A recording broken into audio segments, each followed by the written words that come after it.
Hello, hello out there. Just waiting for some people to join that are waiting for me to tell the tale of this horrific hiking expedition that I just got back from. So I look so tired. I know I am beat. It was super, super exhausting. Um, Please come join the live if you want to make some comments or ask some questions about this. It was, oh, there's somebody in the room. Um, Diana, hello. I'm waiting for Lulu too because she missed the live this morning. So she wanted to hear the whole story. Oh my God, I'm alive, barely. Deedles, how you doing? Deedles, did I post or did Angela send you pictures of Charles and Rasher's birthday this year? I saw you put like a memory thing, but I can't remember if I posted one of their birthdays this year. And I know Angela took them, so maybe she forgot to send me the pictures. So I was thinking, I don't remember making a post about it. No, okay, all right. I gotta get the pictures from her. She just forgot. She's getting ready for a wedding. She's in a big wedding, and we went on this hike. We've been gone all weekend, so she just forgot to send it to me. All right, I'll talk to her. I gotta make a note of that. Hold on a second. Let me make myself a note so I don't forget if I can get up. I can barely walk. I have total, you guys gotta hear this whole story of this expedition from hell. I call it was a total death march. Yeah, look, I've had this sweater for 2 years. I brought it from LA. It's the first time I've ever worn it here. It's pretty chilly. So hold on, let me just make a note here so I can do this after I'm off the live, because I will forget. So yeah, it's very chilly here. Laura, hello, hello. Okay. Oh my God. First, bad news. Bad news is that we have all the grades in, and there's a couple kids that are going to be removed from the program. Hey, I have made it. I'm still alive. We rolled in at 1 o'clock in the morning, and then I was up. The dogs had to be out at 5 o'clock, and went back to sleep till 7, and then knocking on the door. So I did not get a lot of sleep, but I keep saying I should take a nap, but I'm really bad with naps. Okay, so I'm gonna ask Angela about the birthday, but I'm losing my train of thought because my brain is not functioning as usual.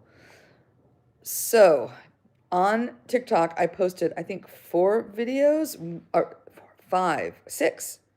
So go to TikTok. I have videos, all sorts of pictures posted. And Lulu, I sent her a bunch of videos. She's going to put something together for YouTube. I sent Janelle all the still shots. So if you want to see the other still shots of the kids and, us hiking and all that stuff, Janelle has posted on Instagram and I believe Facebook as well. So the video stuff is on YouTube and TikTok, and all the still shots are on Instagram and Facebook. And there's a lot. I took lots of pictures. I mean, I was going so slow. It was just a way for me to stop and catch my breath. And I took a few shots, and then I would trudge along. And I at one point, I'm serious. I felt like just laying down and going to sleep and just dying in that forest. Like I could not walk. I was just done, and I barely hobbled out of that forest back to the car. I was at least, if not more, 2 hours behind the boys, and an hour behind Angela. She and the guide would walk at their own pace, and then they would wait for me. So I probably delayed them by at least an hour, if not more. It was brutal. It was much more difficult than I really thought it was going to be. Yeah, I'm gonna recap on this the same, what I did on that live too. I asked my friend Kimberly, who was here, my friend from the States who was visiting. She did the hike and she said it was challenging. Well, she was not mistaken. I don't even know how you could say it anymore other than it's challenging. I mean, it was extremely challenging for me. I thought I was in shape. I thought, okay, we've done the hike over here, we've done the hikes there, we've done the, 33 miles, I've done a distance, but my knees were not prepared for this hike.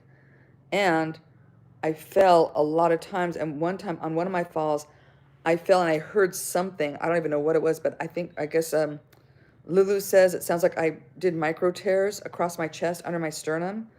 So if I laugh or cough or anything, I gotta take more Advil. I'm probably due to take some more Advil. Yeah, it's chilly here.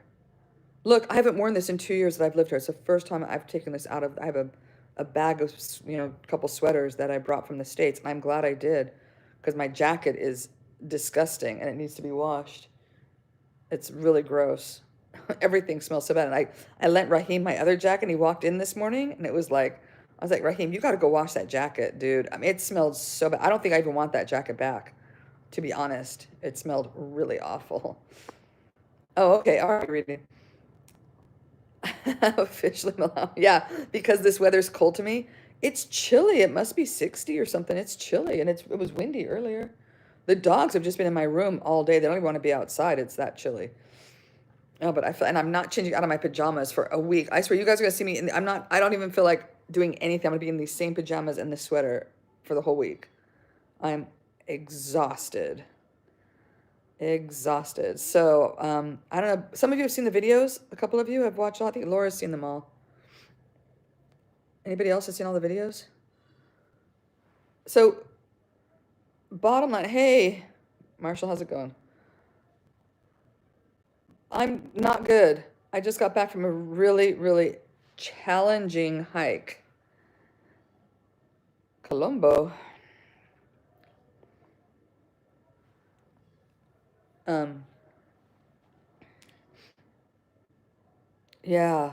Oh, man. It was like, and I don't even think it was worth the beauty. I mean, honestly, like usually when I hike, I was like, oh, that was so worth going up there and seeing all that, beauty up there. And, oh, it was gorgeous. I have amazing photographs. I have a lot of amazing pictures, but was it worth it? I would never do that hike again. And Angela said the same thing. Angela's like, one and done. And we didn't get to summit because, well, I wasn't going to summit anyway because I was so tired after the second day and I saw the summit and it was all rocks climbing up. It was bouldering, going like serious bouldering, going up to the top. And I was like, I'm not. And Shokorani is like, I'm not doing it. So Shokorani, we were just going to hang out and wait for the other ones to finish. But it started raining. It was going to be 2 days of rain, and they don't let you summit if there's rain on the mountain. It's very dangerous.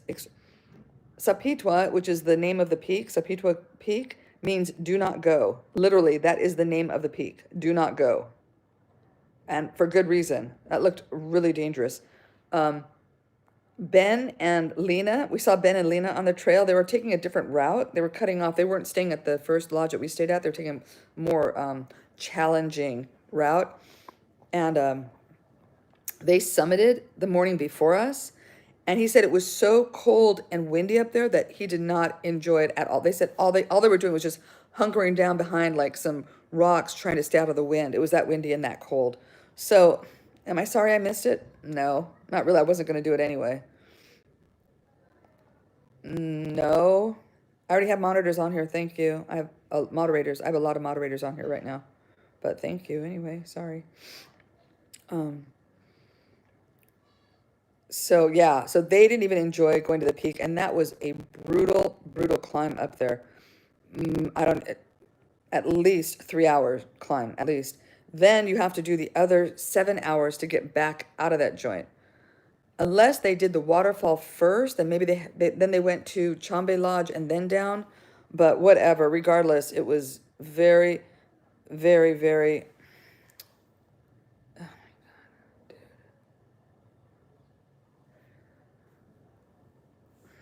Wait a minute, this person's being annoying.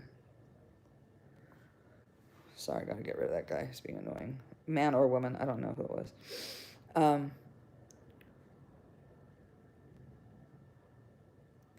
Okay, all right, Lulu. RD? Huh? No, I don't know who that person is. Please, yeah, Lulu, don't make anybody a moderator who I don't know. Please. And I don't know who's just going on and on being annoying. Yeah, please only let people moderate who are who we know already. I don't need anybody else moderating. Anywho, so day one was a brutal straight up. Yeah, was. Day two, the boys enjoyed day two the most. I have to say I did too. That was the most enjoyable day. It was more kind of skirting across. It was still up and down, but it was not the elevation. And then there was a deep drop on rocks down the bottom, and that was when my knees were starting to like, okay, this is a little much.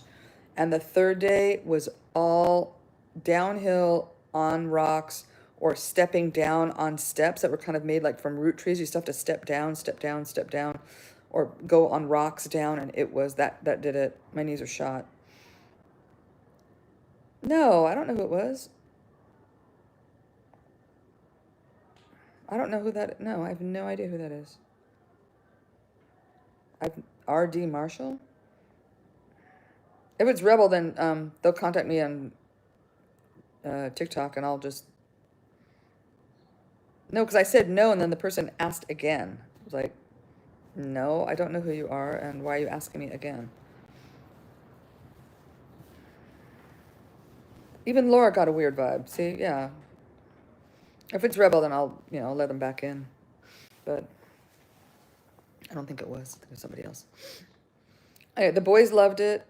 They were running and jumping on rocks and had a grand old time. They loved the waterfall. They were down there waiting for me for probably 2 hours at the waterfall. But we all had a good time. I mean, I'm not saying, we didn't have a good time and didn't, like the scenery and the experience, but I did not like that hike at all. Especially that third day. No. There was only been 2 hikes where I really felt like I could just lay down here and go to sleep and never wake up again. Just leave me in the forest. I don't care. It was that and going up the last day of Kilimanjaro. Those are the only 2 times I've ever felt like just leave me here to die. I don't care. My legs were almost buckling under me. I could barely walk. I've never had my legs feel like that where they're just going to buckle and I was going to go down. I slipped probably 15 times. Oh, it was bad. It was just awful. Awful, awful, awful. But have some good pictures. Have some really nice pictures. The flowers were amazing. We were there just springtime. Absolutely perfect timing for the flowers. Couldn't have asked for a better show of wildflowers. It was incredible. Just incredible. Yeah. Oh, yeah. I can hardly walk. Yeah. Oh, yeah. The boys are walking around. I saw the boys. Speaking of which, that's the bad news. I forgot to get to the bad news. Exactly. Ashes to ashes, dust to dust. Yeah, I was worried there for a minute. And actually, the guide was helping me over some of the rocks at the end. He was actually having to help me get down the rocks. I could not get down. Yeah. There were no animals there at all. I didn't see any. I saw 2 animals. I saw the birds that I have a photograph thereof. Rich took the picture of the birds that were there. I saw those, and I saw a beetle or whatever, one insect. That was it the entire time. I didn't see any birds. I didn't hear any birds. Supposedly people go there for bird watching. I didn't even hear any. Maybe it was just, I just didn't hear them. But yeah, he was helping me, and he had to help me definitely go across the rocks over the river. I mean, those were like those, you have to like you have to split your legs as wide as you can. And he was at the other rock and like pulling me up, because there's no way I couldn't have gotten up those rocks without him like hoisting me up the rock. They probably have other animals there, but we didn't see anything. Oh, they were so beautiful. They were absolutely gorgeous flowers, and they were everywhere. It wasn't just like 1 or 2. I mean, they were lining the whole path, especially day 2. Day 1, I didn't see as many. I saw a couple, but not really, because that's it's a different kind of trail. It's kind of going up the side of the mountain, so there weren't as many, but the other one was, tons. And then the last day going down through it was more like a fern gully kind of thing. It was very, very wet. It was raining all day, almost all day. And the only time it cleared was like maybe 10 minutes when the rainbow came out, and then mist and rain the rest of the day. It was raining in the morning and then in the whole rest of the day. The boys' take was that they really enjoyed it. They really liked it. At first they said no, they wouldn't do it again. And then when there's a video of Raheem that I sent to Lulu, he says, yeah, I would do it again. I liked it or something. But at the time they're like, no, they don't want to do Kilimanjaro. There's like, nope, we don't want to do Kilimanjaro because it was freezing cold. And it's not even as cold as Kilimanjaro would be. And they were freezing cold. And this is only 3 days. We would be doing 8 days on Kilimanjaro. So they're all like, nope, we don't want to do it, which is fine with me because I don't think I could do it.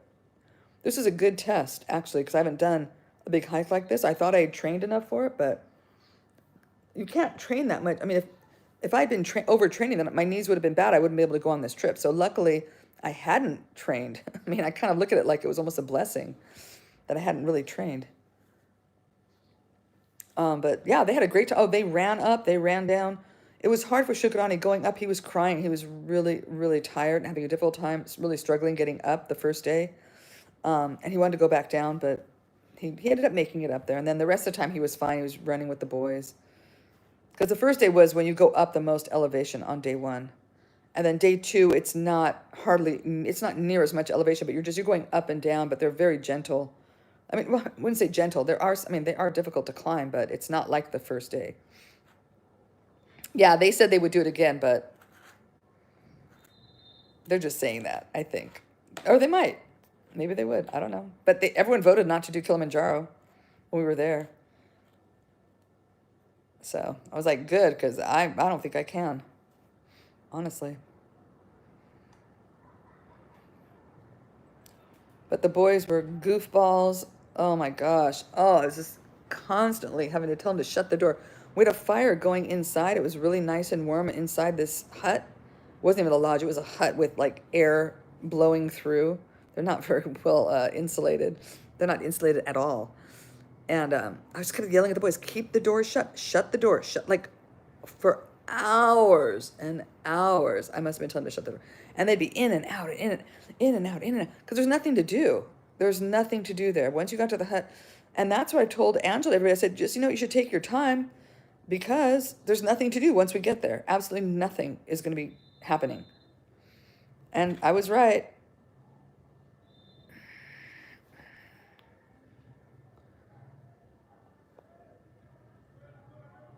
Oh my God, what is going on with YouTube?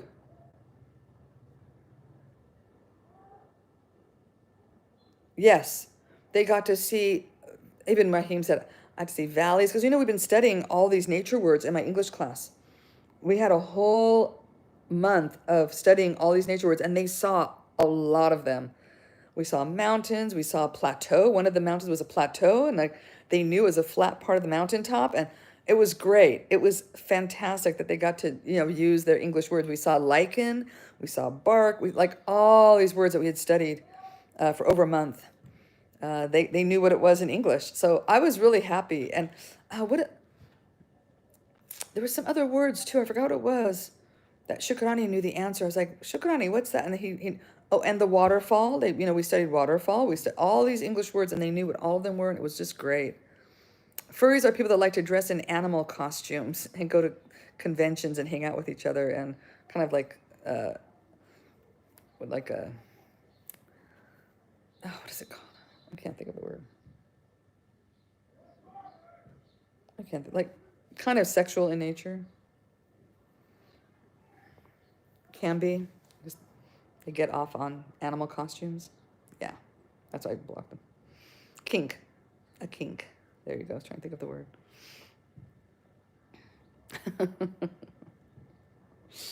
So, and I'm from LA, so you hear all these different, all the different terminology.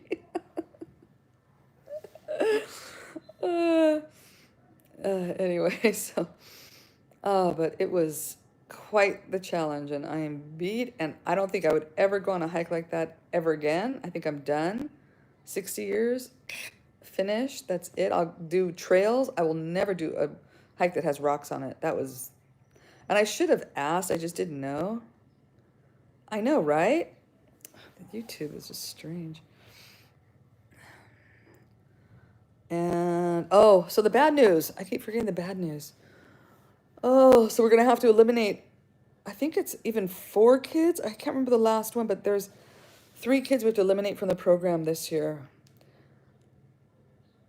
They're not good. I can barely walk now. I mean, I can walk, but it's painful. I wouldn't say barely walk. I can walk. I could barely walk yesterday. That's when I could not. My legs were going to buckle under me, and I was just going to collapse on the ground.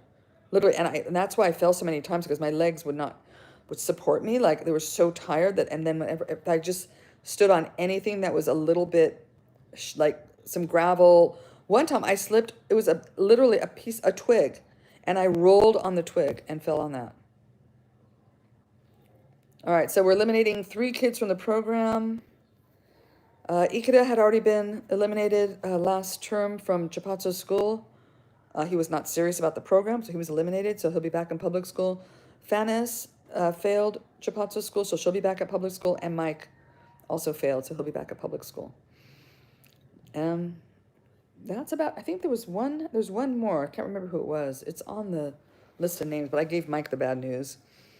He's a great kid. He has such a great personality. Everyone just falls in love with that kid. And, my mom made him a suit vest and bought him a suit. And Kimberly paid for his hike. People just love him. He has a great personality, but he just is not serious about school. So I just, we just have to eliminate kids that are not serious. I wouldn't expect anyone to pay money for a kid that's not serious about school. Why? They can go to the public school and get an education there. And if they want to study really hard and do well there, they can. By the way, the head of the school, Laura, did Peter send you a memo? Oh, good. I like to be out in the garden. I need some fresh air. Laura, did Peter send you the email about him moving to another school? And it's funny that the school, that's the head of the school here at Cape Maclear Primary, that the school he's going to is Kasanga, where we have our 5 acres of farmland that we haven't been able to do anything with for the past year and a half. Yeah, he sent me this real kind of, not very well written, but I understood, because you had kind of told me some of the story. Yeah, but somebody was after his job, or I don't know, some blah, blah, blah, whatever.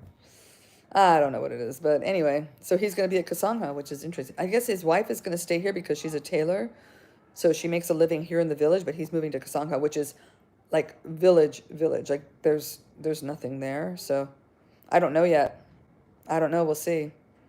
But he did send me a really long message saying he was going to miss me and how much he, cared about what we had done for his school and, all of that stuff. So he appreciates everything that everyone has done for that school, with the uniforms and taking the kids into the nutrition program and the portraits and everything. He's very appreciative of all the stuff that Chipatso and you guys have done for the school. So I want to thank all of you. And we'll see who the new person is. I hope it's Atupele. Can you imagine if it's Atupele? Oh, that would be so great. I love Atupele. He's my favorite. I mean, I don't know. They'd probably move somebody in that has some kind of higher level. I don't know. Maybe they'll have Atupele. Who knows? I don't know. We'll see. But I'll have to go over there and make friends with them and deal with that. But, oof, what a hike. Janelle, I don't know. Would you do it, Janelle? I described it to Janelle. Would you do that hike? If you were here in Africa again, would you do that? Plus, it's really far out of the way to get there. You have to go to Blantyre. It's an hour and a half from Blantyre. So it's not close to really anything. It's a pretty good distance. But it was not as expensive as other hikes have been. For the 3 days, it was relatively inexpensive for what it was. We had 2 porters. One carried all the sleeping bags and one carried all the food. It was a lot of food because we were planning on being there for 4 days. So it was a big, heavy basket of food. So we had 2 porters and the guide. And the guide ended up carrying even a bag of food too, because there was so much weight in the basket. So he ended up in a plastic bag. He was, in his hand carrying some of the food too. But yeah, so for 3 of those guys, all the food, everything was like $100, less than $100 a person, which is pretty reasonable considering I was actually that for 4 days. And actually, you know what I did? I gave him all the money because we ended it early because there was rain. So I gave them that as the tip, what I would have paid them for another day, for the additional day. So that was for 4 days of hiking. Yeah. Right, Janelle? Yeah. Oh, it wasn't as bad as what you described. It wasn't as bad as that, but it was on, that kind of rocks and going up and down rocks and on your knee, the pressure on your knees, just pounding on your knees all day. It was that. On the last day, the other 2 days were not. The first day was all trail going up. Second day was kind of undulating, like a few hills and this, but and then going down some rocks, but not a lot, not a ton. But the last day we had to go back up those rocks and then a trail that just went straight downhill and was just all rocks and tree the tree roots that make a step. So it was steps or rocks or slippery mud or gravel that you slipped on. So I slipped. I slipped over and over. I could not stop slipping. I took a picture of the mud. There's a photograph in one of the videos. I showed what the mud part looked like. And then I think Angela has some pictures on her phone. There's one of me sitting on some of the rocks that we had to go down. Oh, it was awful. It was just awful. I wouldn't wish that hike on anyone. So what else? What else is going on? So we have our second anniversary on the 2nd. We're just going to have some games and just give out some candy. I got some candy at the market. We'll just give out some candy. It's not going to be anything major. I can't afford it. I blew my wad on this hike. So on Sunday, we'll just have some games and give out some candy. Yeah, yeah. You're like 10 years younger. Not 10, but almost 10 years younger. Yeah. Yes. Yes, it helped tremendously. Yes. And Angela actually had to buy one. She should have just told me. I could have given her my other sticks. I only took one. But she actually bought a walking stick when we got there, and she said she was really glad to have purchased that stick. It was like maybe $5 or $3 or something. Yeah, it has a lot of clay, but you know, it was the part that was really clay part wasn't slippery. Maybe it was rock. It was really hard to tell what it was. Hello. It was very difficult to tell what that was, but those parts were not. So you would kind of walk on the part that was like kind of hard clay looking. Mentally it was exhausting. I said that this morning. It was mentally, I was just beat because you're always trying to think of, okay, which way should I go? Which way is going to be less of a step down? Which way is not going to be as slippery? How do I get away from the gravel? I mean, it was just like all day. It was how many hours? I started at 8:30. I finished at 5:30. 8, 9, 10, 11, 12, 1, 2, 3, 4. It was 9 hours of a grueling hike. It was a death march. It was not a hike. And then I said, oh, is there a trail at some point, like towards the end of, yesterday? I was like, do I get a trail?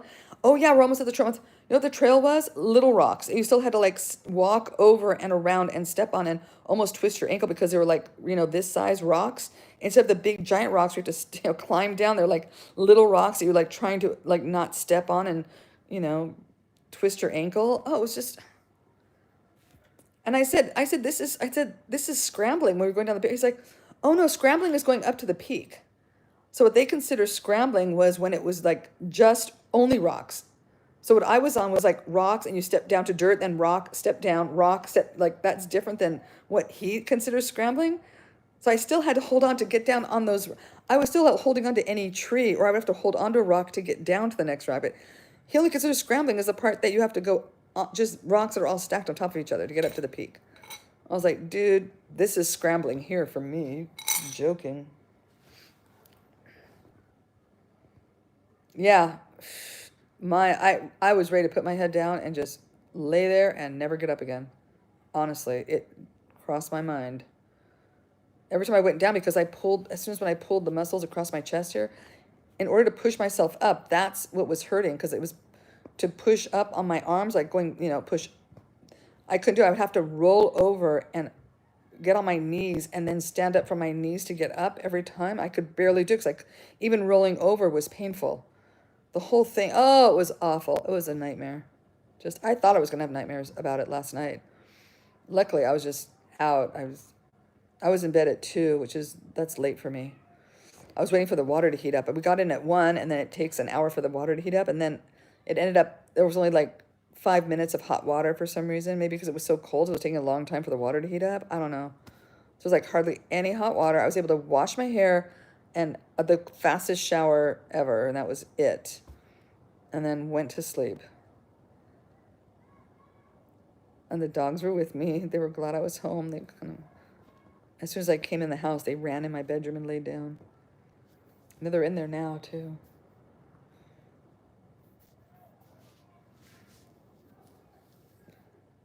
Oh, I was in such a bad mood. I was such a foul mood. I was like yelling at, like, get in the car, let's go. Because, I don't know, getting their bags in, trying to figure out who's going to sit where. I was like, get in the car, let's go. Like, I was being like that. Like, I didn't want to waste one extra minute, not a second, starting to get home because I was like, I have to get home now. I need a hot shower now.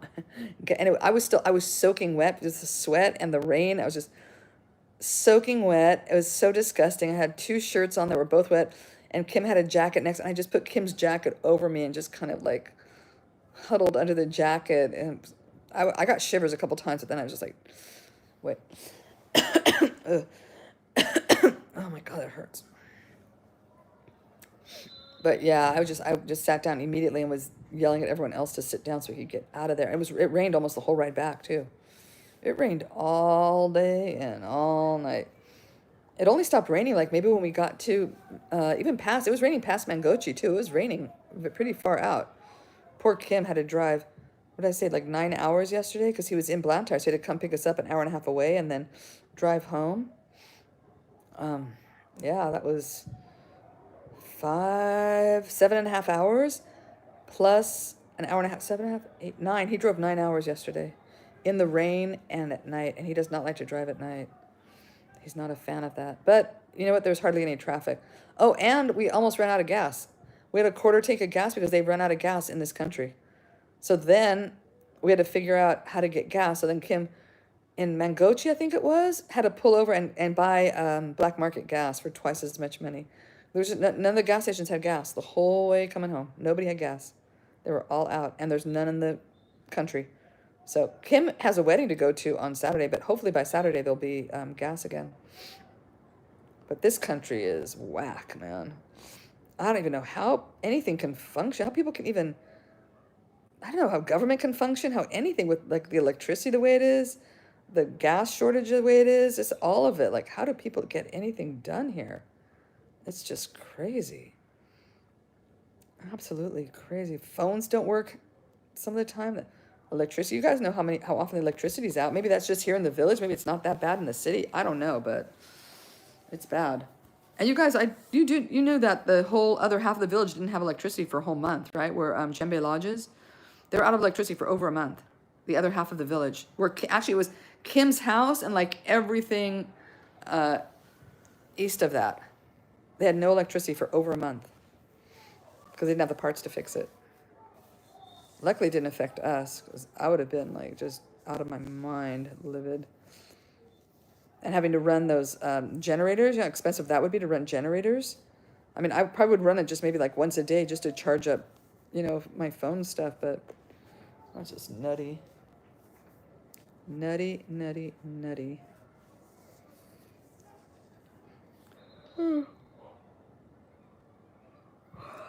What else?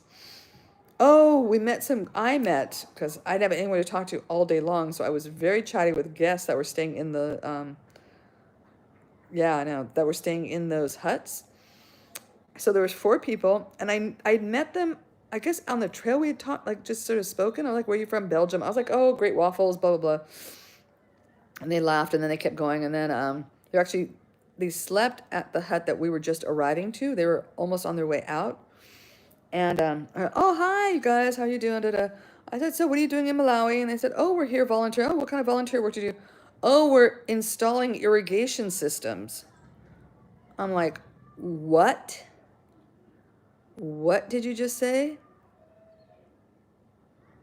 Yeah, it was freezing cold. Oh, they all passed out in the car. They're out. Everybody fell asleep except me and Kim. I was trying to keep Kim awake. I was yapping. I could have fallen asleep. I think I fell asleep for like 30 minutes. I just couldn't stay awake anymore. So like 30 minutes maybe I passed out. But I was just so tired. Like I couldn't talk on the phone. I didn't want to do anything. I was in pain. I was tired. I was cold. I was wet. I was just, I was in such a foul mood. But yeah, it was freezing. It was 41, but the guide said that it was the coldest he said he's never not been able to sleep at night, and he couldn't sleep that night because it was so cold. It was freezing, and it was very, very windy, which made it even worse. Super, super windy. And it was just like, imagine just planks of wood, like just sitting next to each other. So it was completely drafty. There was wind coming in all night. It was plastic on the windows. There were like, some of them had glass, but there were a couple with just a plastic sheet over them. Like, it was crazy. I'm telling you, I should have taken a picture of that. It was crazy. But so yeah, they do irrigation work. So I was like, oh, he said, please. I said, we need someone to, come out and help us in Cape Maclear. I said, oh, we're coming to Cape Maclear in a couple weeks. Oh, come by and visit us. I said, we have lodges if you want to stay at our lodge. Oh, we already booked at, I think I booked at Echo Lodge. I said, well, if you don't like it there, you want to stay someplace different. I said, please come by. So they're going to come over here and talk, and we'll explain the situation, which would be great. Maybe they can help. The organization that they're with supplies 30% of the cost of the irrigation, and the partner has to come up with 70%. But if we get a grant, then we can maybe come up with 70%, and they could come up with 30%. So I was thrilled. And then the other guy who actually slept in the room with us last night, Robert, he's coming here, and he didn't have a place to stay here. So I said, come stay with us. So he's going to come here and check out the lodge and then decide what he wants to do. But we may have gotten even a guest out of it. Because I was so chatty. I hadn't spoken to anybody for 8 hours every day, not talking to anyone all day long. And, I'm chatty anyway. So that was great. I like that. Maybe the people will hate Echo Lodge and want to stay here too. They may switch. A lot of people have switched. We've had people come here and, oh, you know what? This seems more quiet. It's just nice to be here where it's more quiet. Because we're not in the village. In the village, it can get pretty loud. You have roosters crowing. You have people walking down the main street, drunk, making noise. So it's pretty loud. Yep. Everything. I could not believe that there are irrigation volunteers. And I explained the situation. I told them where we were, and they're going to think about the project in the next few weeks while they're still finishing up what they're doing. Isn't that great? I'm so lucky. Even if they don't do anything, I don't know, it feels good. Like, oh, hey, I just happened to meet these irrigation specialists at the top of, Mount Mulanje, or close to the top. So that was wonderful. Yeah. You never know. That's what I get for being chatty Kathy. Oh, God, I could use a candy bar. I had one 2 nights ago. It was so good. We bought candy bars at the market for their snacks. Thank you, Janelle, for the snacks, too. Janelle and Paul chipped in for snacks. That was really nice of them.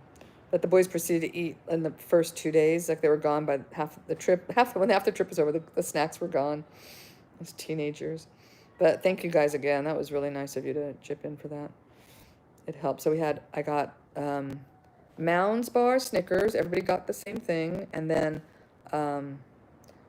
peanuts, roasted peanuts, and energy bar. And those were gone. I don't think those kids had ever had a Snickers bar in their life. That's probably the first Snickers they've ever had. And everyone loves peanuts here. That's like the national staple of everything. They put it in food, they eat them. So I bet they love that Snickers. And I ate mine after all the kids. I'll tell the story. I had the story this morning, but I'll tell it again. There are new people on here that didn't hear the story. So the kids had finished their snacks by the second day, and I saved my Snickers for the last day that we were going to be on, the last night that we were there. And I had my cup of tea, and I took out my Snickers, and I was just enjoying the Snickers bar. And the kids were like, sharing is caring, sharing is caring. They love to say that, sharing is caring. I was like, not with a Snickers bar. Hell no, I'm not sharing this with you guys. And I said, that's funny because you never offered to share any of your snacks with me for the past 2 days. I didn't hear anything on, oh, would you like a piece or would you like some? No, they didn't share anything. So why would I share with them? Those kids are funny. And they're just staring at me like, are you going to give me some? I was like, no, I just ignored them and drank my tea and ate my Snickers. And it was so good. I think I need to bring a case of Snickers back with me when I come back. For me. Not for that. Put them in the freezer. Oh, I love a good frozen Snickers. And it's going to be hot when I get back, too. Lulu. Hello again. I do have some peanuts left. I think I have a little bit of the roast peanuts, but everything else is gone. Oh, and I gave out 2 bananas. So they had those 4 things and 2 bananas. And all of that was gone by day 2. There was nothing left for the boys. Oh, well. But I told Kim, when we talked to Kim, I was like, just bring a bag of snacks and some drinks and stuff, which he did. So when they got in the car, they had some stuff to eat. Good. I'm glad you're on my side for that. Bratty kids.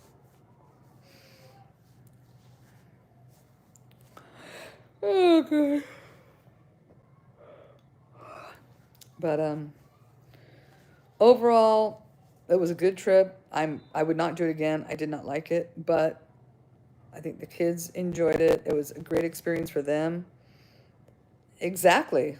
That's exactly what I'm saying. Um, Angela said she would never do it again. She's like one and done. I was one and that's it. I think she was very disappointed that she didn't get to Summit because she's seen all these pictures on Instagram of people at the Summit. So she was really, really wanting to Summit. But she was pretty slow on the way. At the end, she was pretty slow. I don't know if she'd be able to Summit and get down that hill in one day. I don't.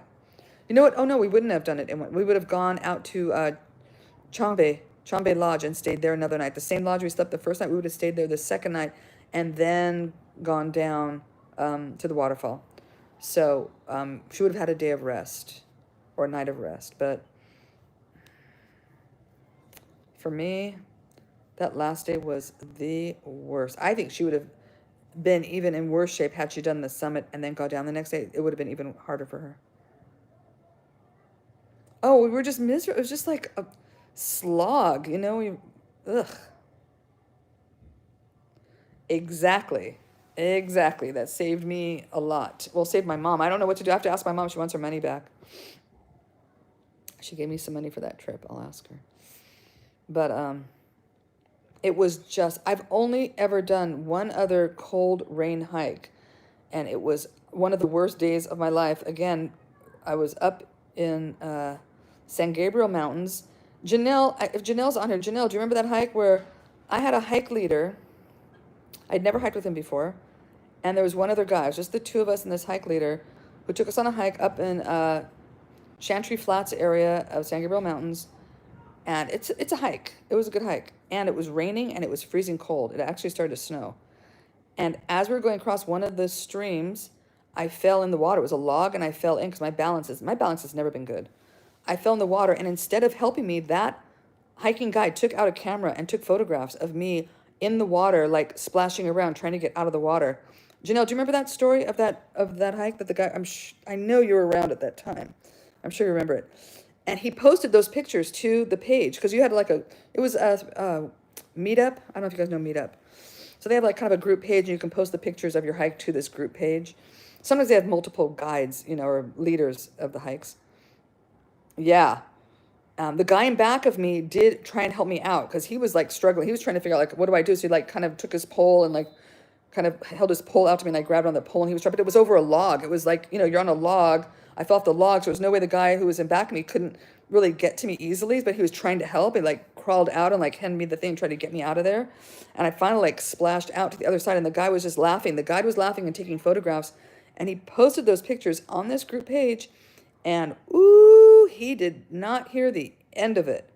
People were like, oh, they were really, really mad at him.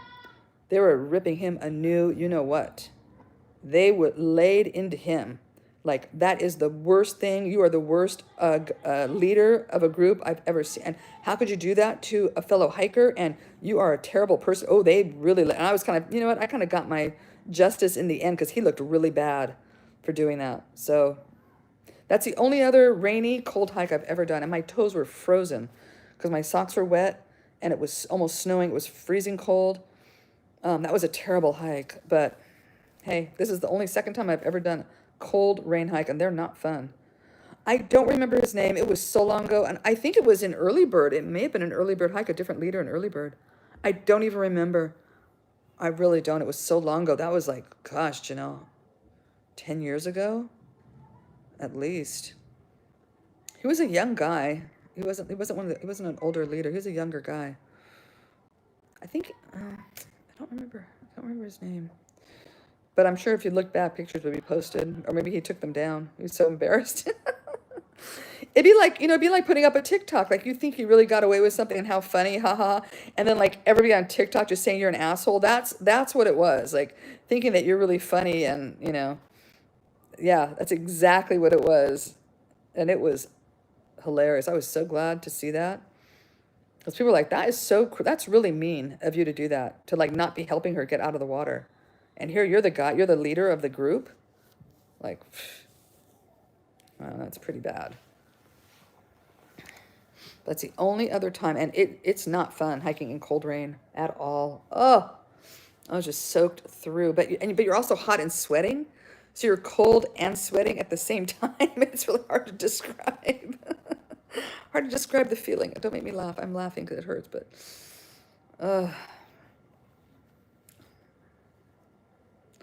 yeah, it was. It was at least 10 years ago, if not more. Wow, yeah, it was a long time ago. Time goes by so because yeah, it must have even been more than 10 because I was already on Catalina for like 8 years, and it was way before that.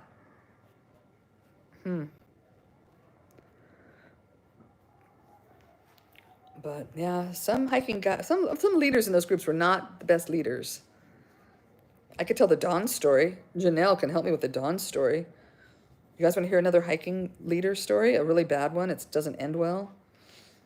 Are you guys in the mood for a story that doesn't end well? I want to ask first before I start. Well, what is it? Warning?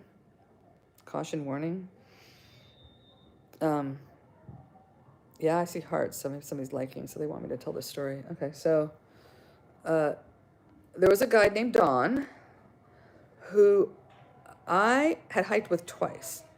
And after the second hike, I told Patty, you could even ask, I told Patty, yeah, go ahead, tell her. I told Patty, I said, I will never hike with that leader again. He is a very unsafe leader. Very, very unsafe. He took us on a hike that had like this one trail called a goat trail that was very, very steep, and people were like slipping down this like gravelly, slippery trail. People were really, somebody could have really gotten injured on that. He took us across underneath B Rock. Do you know where B Rock is? Do you know that rock in Griffith Park? Where people sit on that rock and they throw glass down on this trail? Tons of shards of broken glass. He took us with grass, so it was slippery because of all the dead grass and leaves, and all this broken glass along that whole trail. And I was like, and it wasn't even a trail. You're not even supposed to be down there because we had to go down this. I was following. You're in a group. I'm following the rest of the group. You had to go down a pipe, a gully, like I don't know what like a cement gully thing with a pipe down there. You had to like crawl down that and then to get below it. Have you been below on that trail? It's not a trail. It's like, it is a trail. It's a path. It's not really it's not a sanctioned trail, right? It's not, people go on it though. All broken glass. And after that hike, I said, I am never hiking with that guy again because anybody could have slipped and sliced their hand open. And I told Patty, I was like, he is the most dangerous hike leader.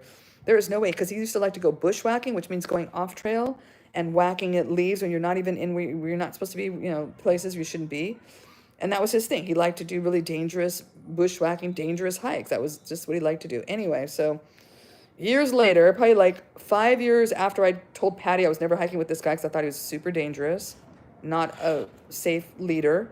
You're responsible for the people that are with on Meetup. It says you're not responsible, but in the end, you are you're still the leader of the group. You're still responsible, right? You're still guiding people on these damn trails. Anywho, all right, so years later, 5 years, 6 years later, Don decides to go camping with a group. This is not through Meetup. This is like a group of the friends that he's made, with all these hiking kind of buddies. And people that were very experienced hikers. This was not a group of, these were like experienced. I had gone on 14ers with this group. I'd been on a 14er with one of them. I'd been up Spectre Point with another one. These were like scrambling with, what was her name? Not Mishu, what was her name? What was her name? I'd done a scrambling hike with her up at Spectre Point with David and Brad. What was her name? She was so nice. Oh, what was her name? She was in the Foodiker group. I can't remember her name. Anyway, she was there. There was all like advanced hikers. They went camping. And then they were going to go rappelling. They had just learned how to rappel. This was like beginning rappelling. No, not at all. Nope, no training, no sort of nothing. You just go on your own. They're not responsible for you. That's what you agreed to being a part of Meetup. So they were going to, this like Miku. There it is. I said Mishu, Miku.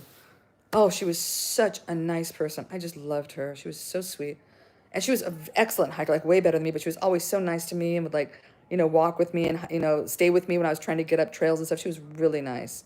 And then she joined Foodikers too, which was my food walking group, food hiking group. So anyway, so they went camping and then they decided to do their first rappelling down in a slot canyon, which is a canyon that has walls, very narrow walls, and there was water, down below it, but very narrow walls. And they went to the ranger. This is the story that I heard. I'm not probably telling it all correctly, but Janelle will say if I'm not saying something right, because she knows the people. She knows what happened. So they went to the ranger station. I guess they had to get permits. I'm not sure if they needed permits, but the rangers told them there's a chance of a flash flood. There is a chance. So you've been told there's a chance of a flash flood. Well, he decides that he's still going to take these 6 people and himself. I think there were 7 total. Steve was one. I knew Steve. I'd done a 14. I did White Mountain with Steve. I'd hiked with Miku several times. I didn't know her that well. I'd hiked maybe 4 or 5 hikes with her. Okay, so, and then I knew, there was somebody else that I knew too. I knew a third person on that hike. I knew like 3 out of the 7 or something, whatever. It doesn't matter. But, so they all decide to go rappelling, even though there is a flash flood, chance of a flash flood. So they rappel. They're from the top of the canyon. They're going down, and lo and behold, flash flood. There's rain, and a flash flood happens, and they can't get out of the canyon, and the water took them all and drowned them all 7 of them. And Janelle, did they ever find the bodies? Do you know? But Don was leading that group. He was in charge. He was the leader, and he did something very unsafe, and he, I think, was responsible for the lives of those 6 other people. I mean, he can't be blamed now. He's gone too. It was really awful. It was in newspapers. It was in Zion National Park. Look up Zion National Park. 7 hikers rappel. They did find them. I wasn't sure if they ever found the bodies or not. Oh, so awful. What a terrible way to die. Honestly, that was just awful. But that was Don's fault. And I wasn't surprised that they were with him when it happened at all.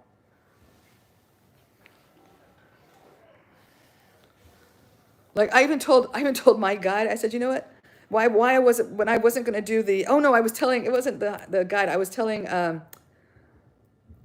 Ben. We saw Ben and Lena. Did I tell you guys a story that we saw Ben? I think I told this morning. We saw Ben and Lena on the trail. They had done the summit the day before us. So when we were coming down to the hut, they were coming back up because they'd already done the summits. They were coming out.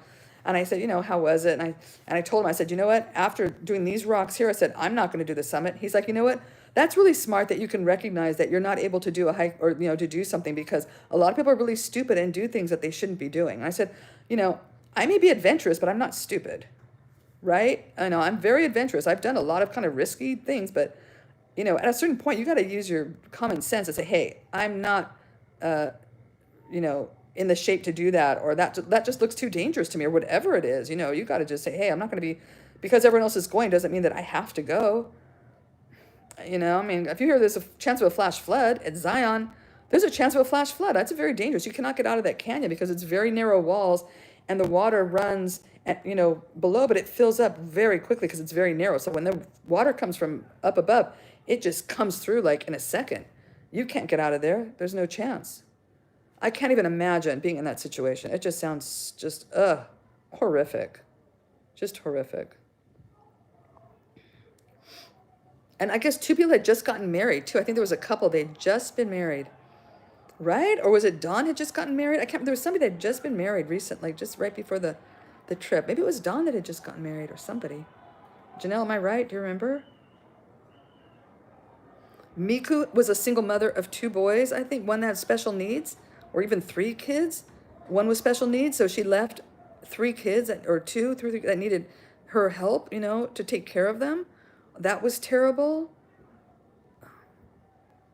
It was just a bad story all the way around. It was just terrible.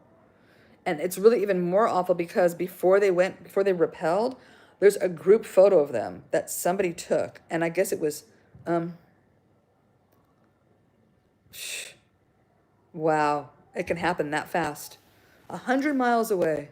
And it came through and took all their lives. That's crazy. That just tells you the force of that water coming through there and how it fills up so fast. That's nutty. And they didn't have experience. That was their first rappelling kind of, besides the class. Maybe they'd taken a class or 2, but that was their first kind of on their own rappelling trip. If they'd had more training, I don't know if they could have gotten out faster, and I don't know. Or they're just planning on rappelling all the way down. Maybe they could never get back up because they were just going down into the canyon. They were going to hang out in the canyon. I mean, I've done that canyon. I've walked up that. It's called the Narrows. If you look up the Narrows, um, it's a beautiful. You walk in the water, and it's beautiful. But if there's a chance of water, like you shouldn't be in there. Of a chance of a flash flood, you shouldn't be nowhere near that place because there's no way out. You can't escape. There's just straight flat walls on both sides. Terrible, terrible, terrible. Janelle, did you know anybody in that? Who I know you knew Miku, and did you know Steve? And you knew Dawn. Do you know anybody else that was in that group? I know they had a big memorial thing for them up in Chantry, right? I couldn't make it. I wasn't available that day, but horrible. And what's really, really sad, I had just taken the last pictures of Steve because I did that White Mountain with him, and that was only a few months before this. So they used some of those photos for his memorial, the photos that I took, because I'd posted it to this group. Because I just was telling you before that you could post pictures to this kind of public forum if you were in the group and you wanted to post pictures of the hike so everybody could see them. And so they used those pictures for the service. I had taken of them up at White Mountain. Ugh, so awful. Terrible. Just terrible. Ugh. Anyway, don't hike with people that like to do dangerous things and go off trail. He was really nice. He and I shared our lunch when we were up at White Mountain because he had like some special thing, like some cheese, and I had something else. We were like just kind of swapping food up there. Really nice guy. I'd only met him that one time. I mean, I knew him, but I didn't really like, he wasn't a friend of mine or anything. I just had done the hike with him and we kind of sat and yip-yapped for a few hours up at White Mountain. We took pictures of each other, you know, to put up on the page or whatever. You just knew the other two. So sad. Terrible, terrible, terrible. Awful. Well, anyway, everyone. Any other questions about the hike? Let's go back off that subject. Oh, don't I look cozy? Look at this. I'm wearing my ex-mother-in-law's sweater. And she knitted for me. I told her what color I wanted. I wanted army green, and she made me a sweater. It's all cozy. Reminds me of her.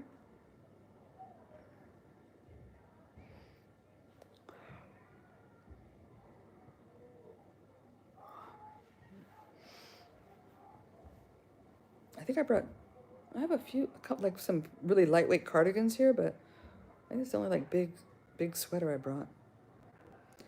Freezing cold. The first day was not bad. The second day, once we got to the lodge, it was very, very cold at the first lodge. Like, I mean, everyone was really cold, but, you know, got through it. But the second night of hiking, it was freezing. I know. I need some more tea. It was very cold. Our hiking guide, who's been doing it for 15 years. Hold on a minute. I gotta like arrange how to get up. I can't push up from the back. I have to do it sideways or forward. Our hiking guide has been doing it for 15 years. He said it was the first time he'd ever been cold at night and not able to sleep in 15 years that he's been doing the hike. So you can imagine how cold that is then, right? If that's what he said. That's what he said. That's what she said. It was cold. Like, I mean, it was freezing. Like, because it was so cold, I wasn't sleeping well. So if I don't sleep well, then I was like up having to go to the bathroom every 3 hours, which is a bummer. Like here, I can sleep all night because I'm comfortable. I go into deep sleep. I sleep all night. But there, because it was so cold, you can't really deep sleep. So I was like up every 3 hours having to go outside to go to the bathroom in the freezing cold, windy weather. Ugh. It was terrible. It's terrible. The boys lit a fire the first night, so they were kind of hanging outside with them, kind of like a little fire pit thing the first night. The second night, they were out there for like 5 minutes, and they came in. It was funny, because they went to all the trouble of lighting the fire, and then they weren't out there for very long. Oh, you're kidding. Oh, my God, Diana. Not like here. I mean, it's cool here. I mean, it's chilly, which is unusual for Cape Maclear, but, you know, it hasn't been cool this whole winter time. This is their winter. This is the first time that I've ever, had to put on like something really warm. I think I put on a cardigan one day, but not like this. Now it's chilly. I even closed all the windows so the air couldn't blow in because it was cold, so keep he'd have the front door open so dogs can go in and out, but I have all the other windows closed. And guess what I'm going to sleep in tonight? Day wear, night wear. It's actually night wear, day wear, night wear. I'm not changing. I'm going to wear the same thing I wore last night, all day today, and I'm going to wear it tonight. And I may be wearing it tomorrow. If you guys see me in the same outfit, don't say anything.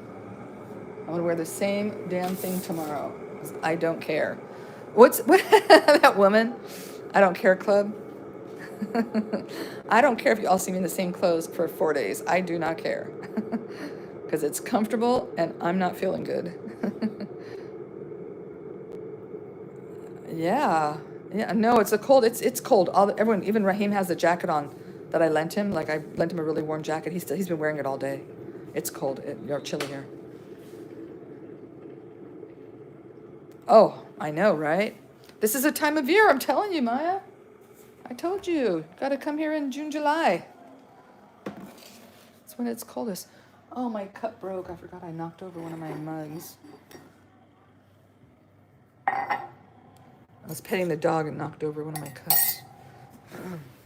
Yeah, this is it. And it was just freezing up there. Oof. And I want to say it again because I'm not sure if I said it already. Because I told this story this morning to people on TikTok. But that this was the first Malawian group that the guide had ever taken up there. Did I mention it this time around? I want to tell you all those stories. I don't want to forget to tell the story. So this is the first Malawian group the guide's ever taken up to the mountain in 15 years. He says that there have been some that the other guides have taken, but this is the first one he's ever taken. So he was really enjoying himself, I think. And he talked to Angela the whole time. Nobody talked to me. I was by myself for 3 days. No conversation, muttering under my breath, fuck this shit. I'm never doing this again. Why did I do this? That's all. I was just mumbling obscenities the whole time. And Janelle, Angela was walking with the guy, and they're chit-chatting, and I could hear them speaking Chichewa, enjoying their little walk in the forest. And I'm like, and then I'd slip. I'd be like, fuck, just leave me here. I just want to die here. That was my hiking experience, which was not fun. I think Angela had a much better experience I did, but she still wouldn't do it again. She said it was way too difficult. Yeah, it was. Where are you going?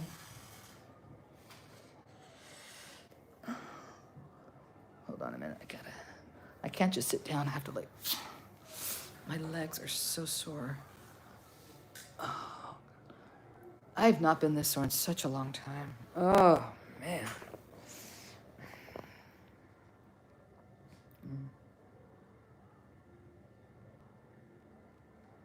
Yeah. Yeah, June and July. June, July are the best. Let's see what happens if it stays cooler in August. We'll see. The first year I was here was actually in September. I actually had to put on a little windbreaker. It was a little cool in September, but it must have been the beginning of September.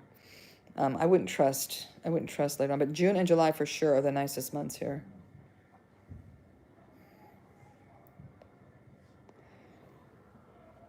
And it was the best months to be on the mountain too. I mean, the guide was saying this is the best time of year. It's their winter time, but all the flowers are blooming because it's more really like spring. This is probably actually now going into spring.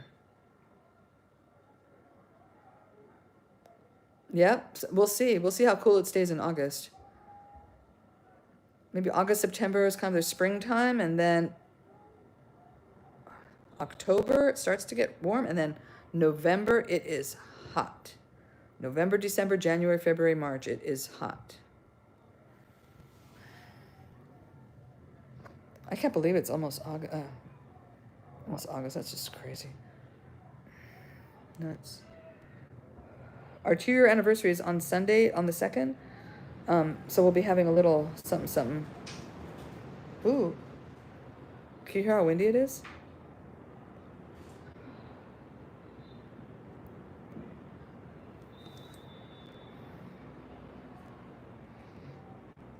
But I'll be leaving for October, November, so I'll be skipping a couple of the hot months. I know, right? We're opposite seasons. Because now is their winter, spring. Yeah, it's completely opposite. But it's funny because they have their breaks. So when they have their winter break, it's our, like summer break. When they have their summer break, it's our winter break. So the breaks always kind of line up to be the same as like kind of the U.S. breaks. You put I came in large.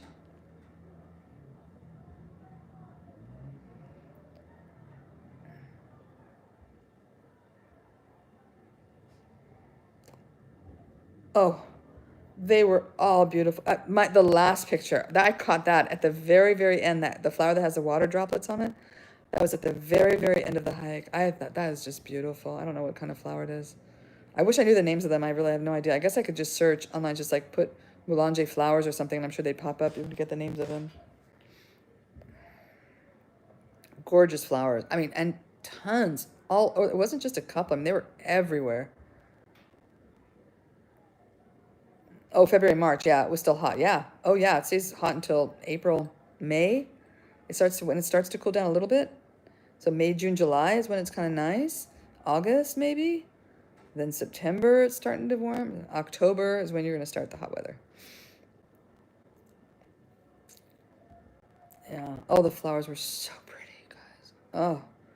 It was like, when you're just walking along a path, and it's just like all flowers along every side. I mean, just the second day was the nicest day. That day was the best day. It was much easier than the first day and the last day, and it was just flowers everywhere.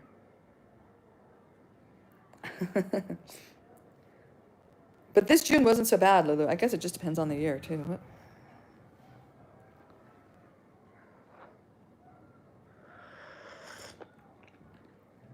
Oh, my God.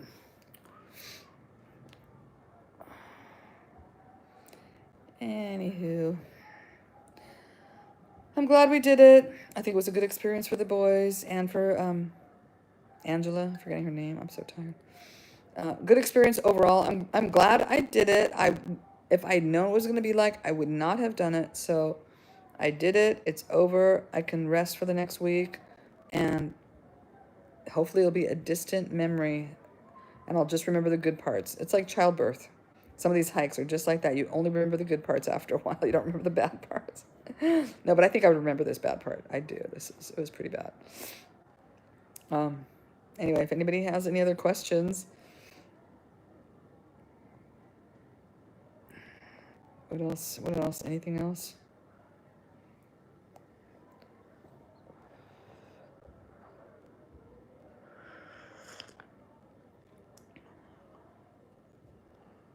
Who's visiting next? I know, Lois, you're up. Wait, is Lois, Diana and Lois? I know Diana is dealing with her pets right now, so I think, Lois, I think you're the only one on here that hasn't visited. You and Diana, you guys need to.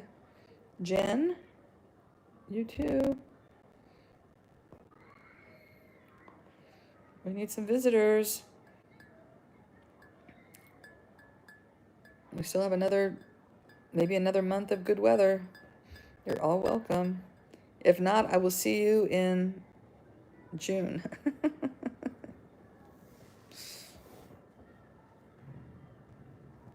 I know a few of you are planning to come back out, so I've heard from a couple of you, but not until next year. So you guys should try and plan it where it's like a group. You come here at the same time, because that would be really fun to have you guys here at the same time. It'd be great. You guys have never met each other, and you're all like talking to each other all the time. I sent them to Lulu. She has them. And I only got an interview with Raheem. The other kids have not been around. Mike came in here, but he didn't want to be interviewed. So he's the only one I got an exit interview with. But there are the interview after the first day. I have interviews with all of them from that, but I sent it to Lulu, so she has them. So she'll probably post them on here. Oh, you just mentioned it. I didn't mention any names. You just mentioned a name. I didn't say who it was.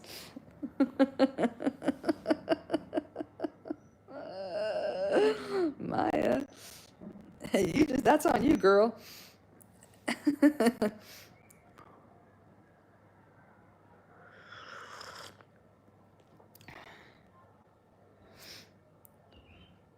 Shukrani, yeah.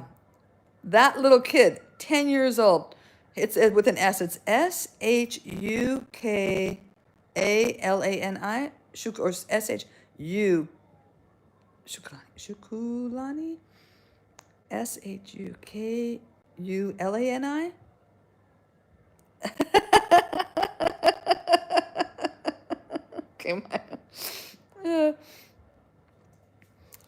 that kid, he was crying the first day.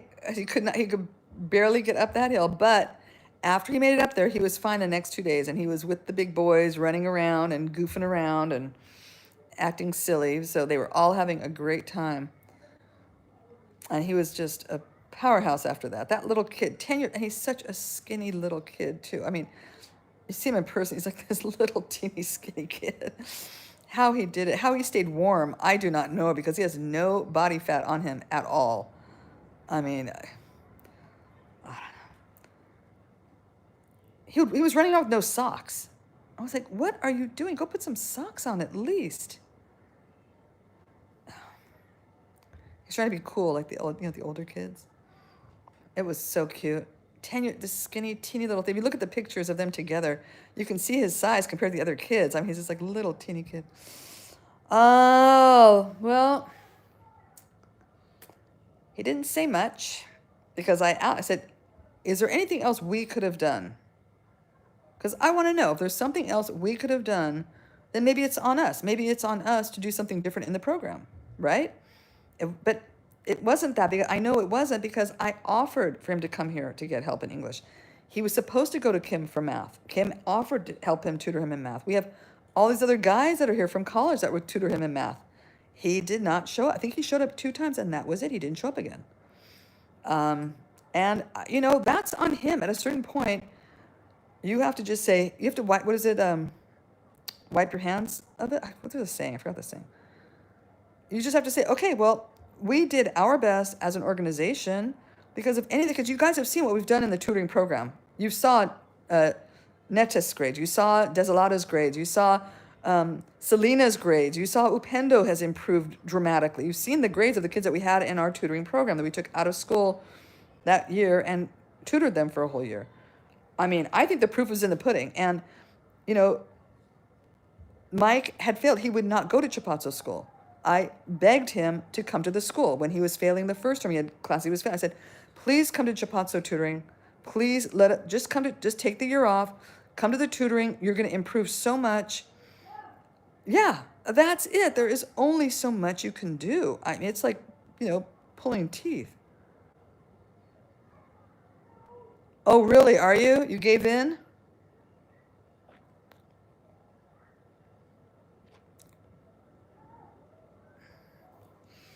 So, yeah, there's only so much we can do. And I asked Mike, I was like, was there anything else we could have done? He didn't answer anything. I said, did you come here to get help in your English? He didn't say anything. Did you go to ask him for math help? No response. I think he's 15, right? Did they turn 15? Or I don't think they're 6. I think they're 15, the twins. What else can we do? Tell me. He's not serious. That's, at a certain point, it's the kid. And that's what we found out of the 10 kids that came to us this past year for tutoring, only 6 finished out of the 10. Because they got kicked out, because they just did not do the work. They were lazy. They didn't study. They weren't participating. I mean, for whatever reason, they were cheating. They were doing this. They were doing that. They would, not do their homework, whatever it was. Like, we saw that it wasn't the school. Like, at a certain point, you have to say, okay, well, is it the school? Are the teachers not helping? Do they not understand the material? Or is it the student? And sometimes it is the student, and you just have to realize that it's on them. It's not the school. It's not the classes. It's not, because we start from the beginning. When they start our program, we go through ABCs. I want to make sure they know their ABCs. We start with easy 3-letter words. We go to 4-letter words, 5-letter words, and I start doing vocabulary words, harder vocabulary words. But, it's the student. And, if he didn't come to tutoring, if he didn't want help, he didn't ask for help, there's nothing you can do. I can't take his test for him. I can't study for him. I can't do the work for him, right? So, which is terrible, because Mike's a great kid. Of course, they all have their issues, but, look, you just put he's a great guy. Exactly the same time I said it. Exactly. That's it. I said, Mike, you go to the public school for a couple years. If you improve your grades and you get accepted and do really well in the government test, we'll help you go to secondary school. I said, it's not a problem. I will find help for you to go to secondary school. But you have to prove that you really want an education and that you're studying and that you're doing well in school. Because I can't do anything else. This is an education program. Bottom line, period. Exclamation point. This is an education program. We're here, all of you that are on here right now, we're here to support these kids in their education. And if they do not want an education, that's it. That's exactly it. That's Diana, that's it. If you don't want an education, if you don't care about going to private school, if it's not that important to you, then go to the public school or don't go to school at all. I mean, it's no skin off my back. Or skin off my nose. I'm trying to come up with saying because I can't think of anything. I'm really tired. It's like, that's on you. It's not on me. Which is too bad. Nico almost is out of the program as well, his twin brother, but Nico got D's and not F. So we're giving Nico one shot. We're having a summer program, or what's their winter, for the month of August. We're offering a Chipatso tutoring for the month of August, and I'm going to see how Nico does. And if Nico's not doing the work, if he doesn't do the homework, if he doesn't participate, if he doesn't show up, if he doesn't study, then he's out. This is like a last chance. Because he didn't get that last chance during the school year because he completed this school year, but he's not doing well.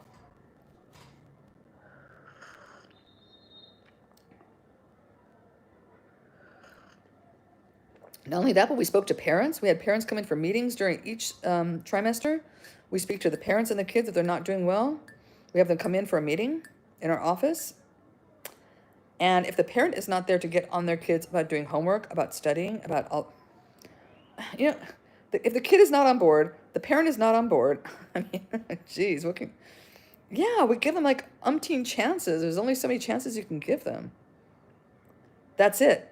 That's it, Maya. And food and free food. And I mean, yeah, they need nutrition, but the nutrition is to supplement the kids that are in school studying. It's not just to give out food. We don't have that many open slots for a nutrition program to just be, feeding everybody in the village right now. We just don't have that available. We don't have the funds for that. I don't have enough sponsors for that. That makes sense. Like if I had an organization, giving us food every month and all that, I could just have kids eating here for free. Yeah, great.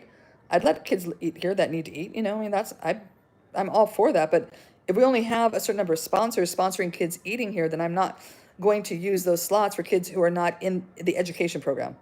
The food is to help kids that are in the education program. So Brave, Angela and Kim and I agree. If they're not in the education program, they don't eat unless, we are making an exception, unless they are living here on site with the single mothers that work here. Okay, they don't get paid a lot. So they get paid enough just to supplement what, they don't eat, for stuff that they need that is not covered, by what we're giving them for food 2 meals a day. We don't give them 3 meals, give them 2 meals a day. So they still need to cook dinners and to buy things for the house. So we will be still feeding those kids that even if they're out of the program, like Ikeda and Fanis, they will still be eating here. They will keep that's it. Those are the only ones that will still be part of the nutrition program. If you're not in the education program, you're not in the nutrition program unless you're in the single mother program.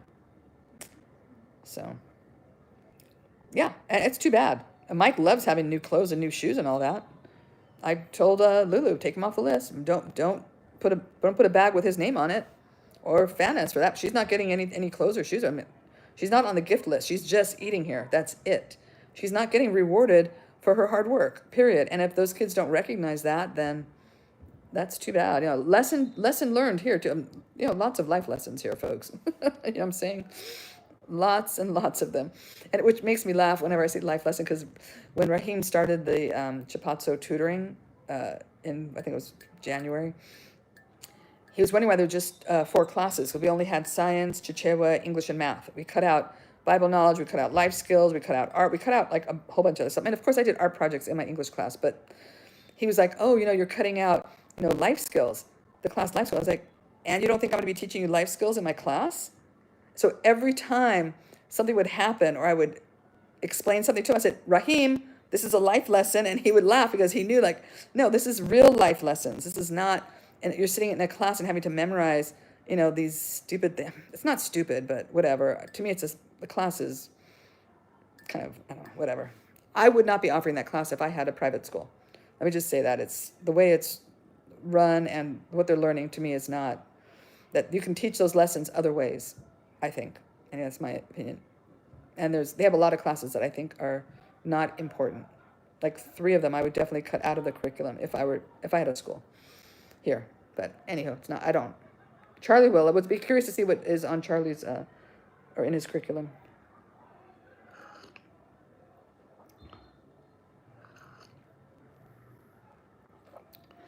Just a bunch of weird stuff. I don't even know. It's like a bunch of weird stuff.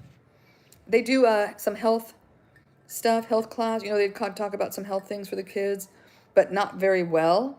As I've discovered, it's not taught in a very direct way. And so the kids still don't understand bodily functions and what different parts of the body do and are for.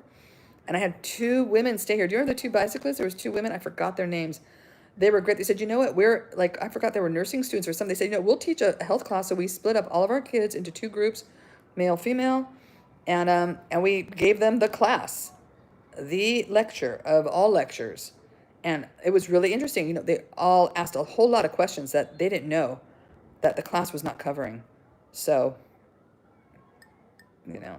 as far as I'm concerned, it's not a great class.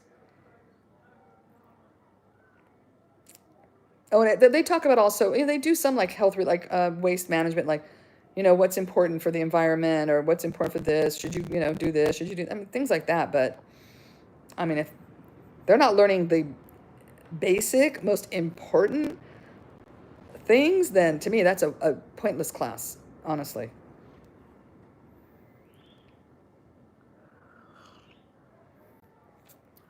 And what really are life skills? Completing a job that's given to you, i.e. homework, showing up on time, which nobody does here. And if you have a job in a city or anywhere, if these kids ever leave here, if they have classes in a university, you have to show up on time. And they have a very difficult time here showing up on time because it's just like village life. Nobody has watches, nobody has clocks. So everyone's always late for everything. And yeah, I think some hygiene stuff too, but probably not a lot. There's no soap here. Kids don't, it's just, well, there is soap, but the kids can't afford soap, so they don't have soap. So when you talk about hygiene, you need to wash your hands with hot water and soap. Is there hot water here? No. They sometimes boil hot water if they want like a warm bath or something, but there's not like regular hot water usage. Then nobody has soap or laundry soap, so nothing's really clean. You see the way they're preparing food on the street? It's disgusting. Talk about getting sick from eating street food. Even Kim said, don't eat any of the street food. He even warned me about that. As far as health goes, like hygiene, they have meat, like the goat guy has his meat out. And it's just like, flies are all. Oh, I posted a video a long time ago when I was in Lilongwe once. I was by that like meat. It was a butcher, and there was just like flies all over the meat that was just like out in the open. So disgusting. There's no refrigeration here at all in the village. We have a refrigerator, but there's no refrigeration in the village. There's no market with a refrigerator. So we'll be the first market with a refrigerator. There's no market with a freezer. There's some people, like a couple people have a freezer in their like little shops, like small freezers, but they sell popsicles out of there. It's not selling like meat or anything. Yeah, you remember that video? Oh, it's so gross. But hygiene, they're all pooping and peeing in the lake. That's why they have bilharzia. What kind of hygiene can you teach if you're letting people poop and pee in the lake and have that parasite in there? If you really want to teach hygiene, have some bathrooms built so kids pee and defecate in the toilets before they go in the lake and get rid of the bilharzia. But do they have that? No. There's a public toilet across from us here. I saw a public toilet, but it's far from the lake. It's not even close to the lake. Not far. Yeah, nothing's really far from the lake, but it's removed. It's a distance. And the kids are not going to come all the way over here to go to the bathroom and then walk to the lake. Yeah. Exactly. Yep. Washing hands, we have to make sure the mothers always wash their hands because they would never before. They would just start cooking food. It's like you have to wash your hands with soap before you start cooking food. You guys, this is why people only live to 60 years old. Like, you know what? If I lived here, I'd probably be dead. For sure, I'd be dead by now. People have really short life expectancy here because The hygiene is so bad. Nobody has running water. They get buckets of water from the pump or from the lake. They get a bucket from the lake. And that's their water for the day. Like they'll get a bucket of water, put on their head, and then they'll use that for the day or for the week or whatever it is, however long it lasts. Or you hire a woman to get you the bucket and bring, if you have any kind of money, then bring it to you.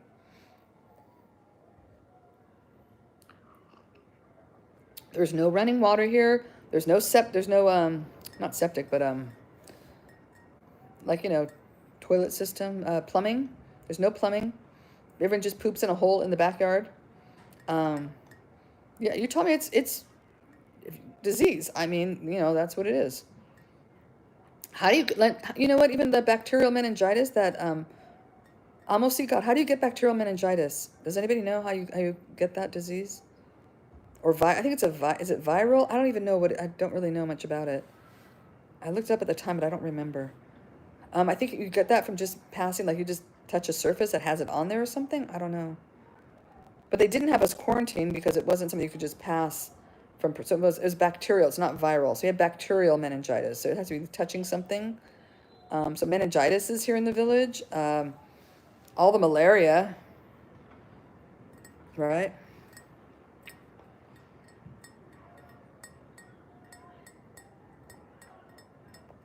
Yeah, it's pretty bad.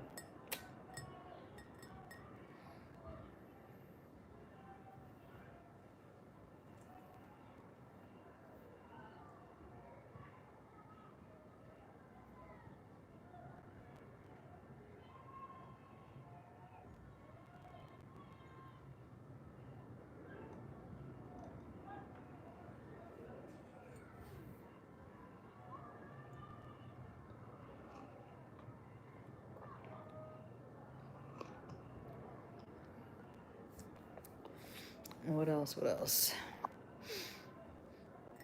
Anyway, for new people that are on here, I see maybe some people in the room that I live in Africa. I live in a very remote village in Africa. It's 5-6 hours from the airport, from the city here, so it takes a long time to get here. It's definitely a village.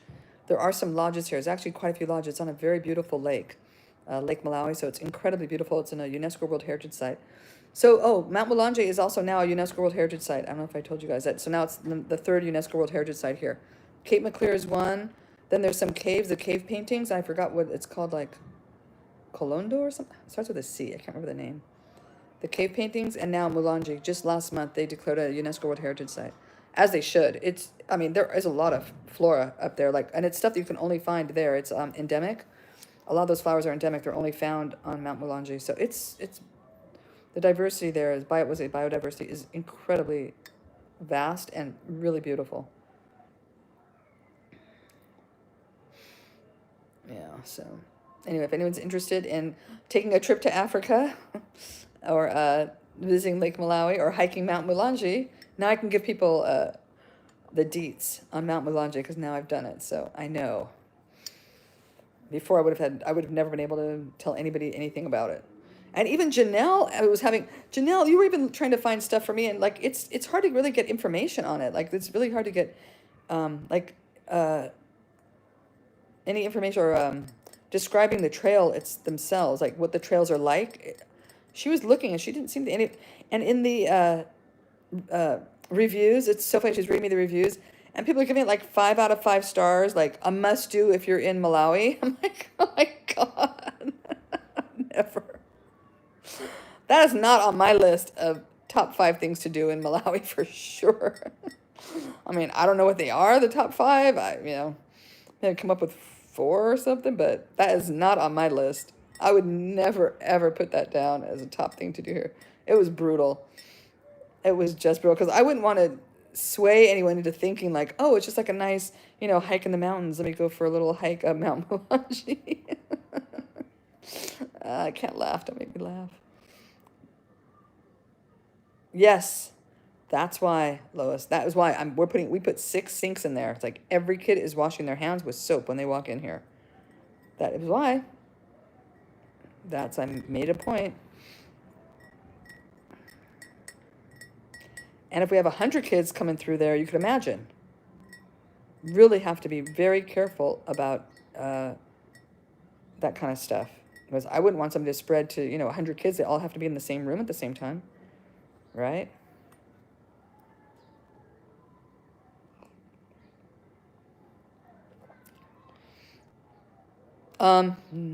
Depends on how experienced they are. Seriously, I would ask, like, how experienced are you, and do you like scrambling hikes? Because it was a scramble. It was not a hike. And if I had known it was that much scrambling, I wouldn't have done it, to be honest. I didn't know. I didn't really research it all. I just went. And because it was challenging, it was like, okay, well, that can mean anything to, depending on your level of, ability. But no, it was more than challenging. I don't even know how to describe it. I mean, I guess challenging is the word, right? It was definitely a challenge. I'm not gonna lie. Yeah, you'd have to be very experienced, like super. Like I rated as top 3. It was my third most difficult hike I've done in my lifetime. I'd rate Annapurna Circuit #1, which is in snow and freezing and 14 days of hiking up very high elevation and steep inclines. That's #1. Kilimanjaro's #2. That was 8 days of hiking in freezing cold weather. There's snow at the top and freezing cold. And this is #3 for sure. No, there's scree. Coming down the backside of the mountain, when you finish, after you ascend to the top, after you summit, then on the backside, it's all scree. I don't know, do you know what scree is? Do you hike at all? I don't know, Lois, if you do hiking. Do you guys know what scree is? It's flat pieces of rock. So it's like shale, I think. It's like these flat, kind of like tile pieces of rock, and you have to slide down, and you do it kind of on an angle. So you're kind of, you slide and then you stop. You slide, you stop, you slide, you stop. Okay, so it's scree, which is also, it's very slippery. You can fall very, very easily with scree. The whole thing is slippery. So you have to, there's a certain way of going down scree.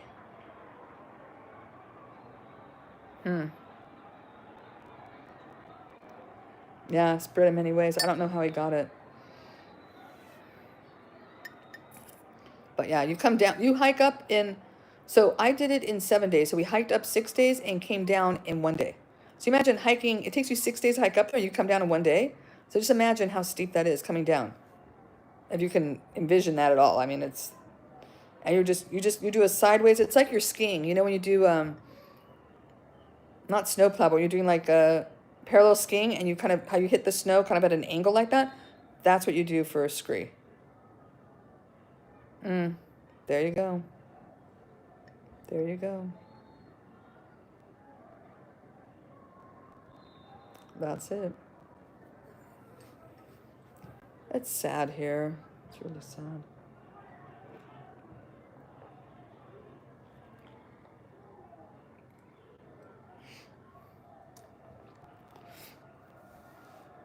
Yeah, but definitely Annapurna Circuit was... But I never felt like I was going to cry and like want to lay down and die. Like I did on Kilimanjaro. And I did this time. No, I don't think it happens that often. The only vaccine they give here is for the bilharzia. And they go around to the schools every 6 months and they give out bilharzia medication. That's the only thing. If you get malaria, you just go to the hospital and they give you a shot for the malaria. They don't do anything preventative. It's just if you get it, you go there and they give you some medication or a shot or something. Well, hello. What are you doing in my room all day? You come out to say hello? Huh? What? Okay. Bye. You're leaving me?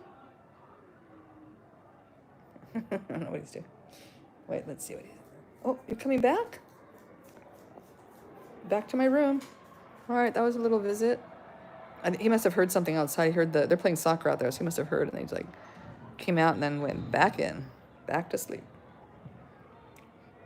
And Lulu, that's what they do all day. That's what you wanted me to get pictures of the dogs. Like they just come out, go back. I can't get them over here for like 2 minutes to do any kind of video or pictures. Oh yeah, oh God, Tiger was all over me. He kept jumping on me. I was like, dude, stop the jumping. You cannot do that anymore. He likes to do that. And he's my height. He like jumps up. He puts his paws on my shoulders. He's like as tall as I am. It's crazy dog. But yeah, they missed me.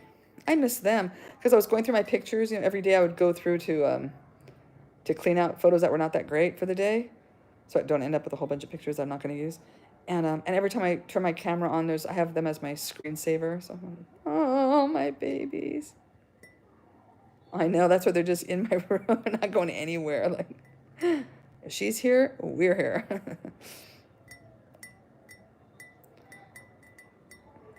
They're so funny.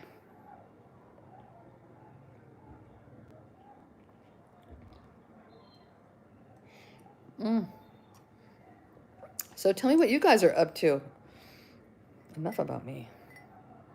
What have you guys been doing? Diana, how was the birthday party? I didn't get pictures. I asked you to send me pictures. I wanted a photo. Any birthday pictures? Not her birthday. It's her dog's birthday. But she said she was going to send me pictures. She didn't do it. What else? Lois, what's going on in your life? Come on, you guys. Share, share, share.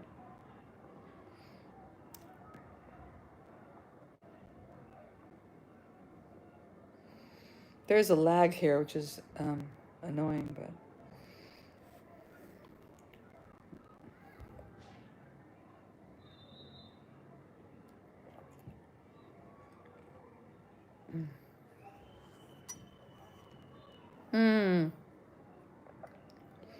Oh, that's too bad. Did you at least have a pup cup for him? Did he get a special treat? I'm all out of doggy treats. I gotta get somewhere. When I go to LA, I'm gonna get some stuff. Okay, there you go. All right.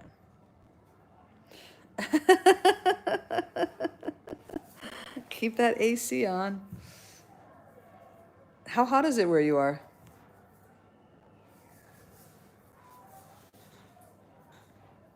What's going on out there?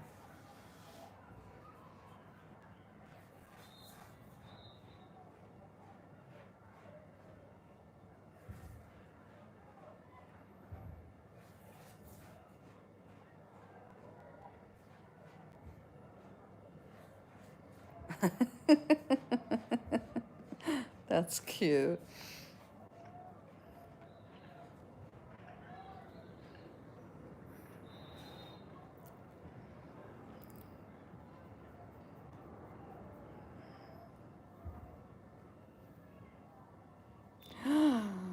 Eesh. Eesh. Yikes.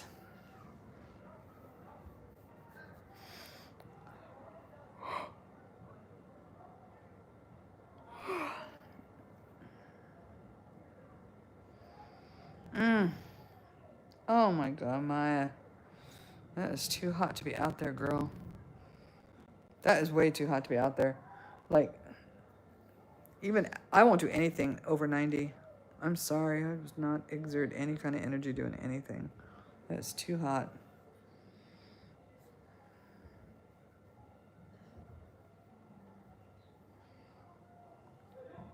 Oh my God.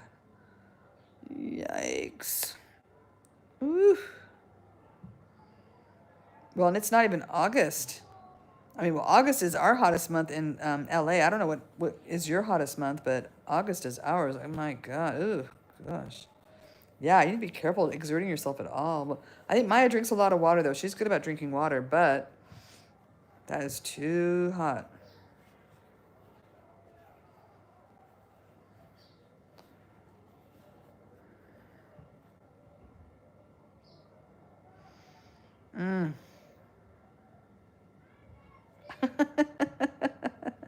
Even he wasn't taking it. He's like, you can stay out here all you want. I'm gone. I'm going to go inside and make a cold drink. See you later. He's no dummy.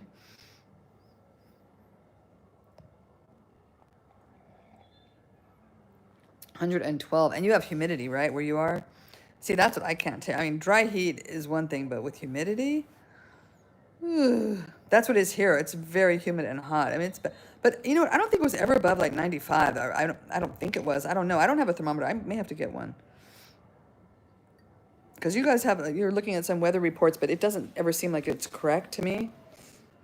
I mean, not that I know the weather just by sticking my hand out the door, but yeah, that is, ugh. That humidity just kills me. I'm just not used to it. That's why. Even living here for a couple of years, I'm still not. I was in New York for 2 years and I couldn't deal with the humidity.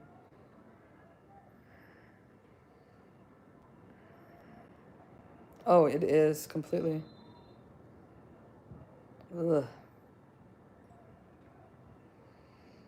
Man, those air conditioners are working overtime. I bet there's like water is pouring out the back of those AC units. Like, sometimes they just drip if it's a little condensation. But probably when it's that hot, that humid, oh, there must be a stream of liquid pouring out. Ugh. Oh, I can't do it. I can't. Well, I can do it. I've been doing it here. What am I talking? And I don't even have. I don't have AC here, you guys. I've been doing it here without AC. I just sit with a fan in front of me.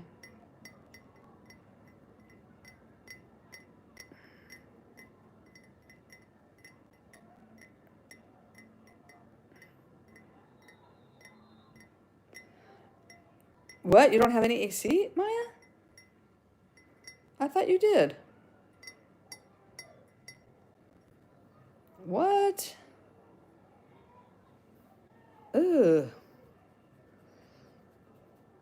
Because I think I'm gonna be finding myself in one of the air conditioned lodges this year. Honestly, I think I'm just gonna do it.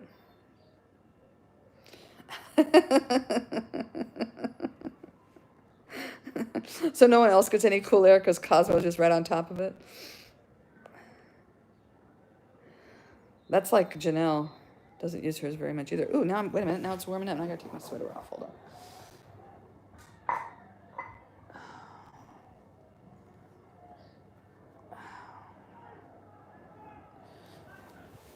Finally, what time is it? Oh, it's 5 o'clock. I don't know why it's warming up at 5. It was cold all day. Oof, now it's hot. Okay. That's funny. You gotta get your dog his own AC unit. Oh, you got some spoiled puppies. Yeah, and it's hard to sleep. I remember I was just laying in bed and I would just be dripping sweat, laying like with my arms out, like and dripping. And it was when Joe was here too. Both of us would just be like dripping sweat. But she likes being here around Christmas. She likes to be in hot places during the winter time when it's cold in England. That's where she's from. When it's cold, she likes to travel in warm countries. So she likes, hot climate, but man, it was bad.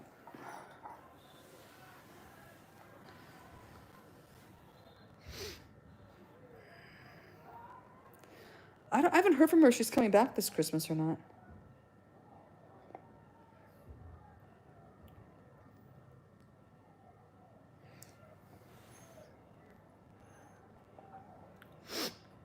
Yeah. Well, just lay there and sweat until you fall asleep.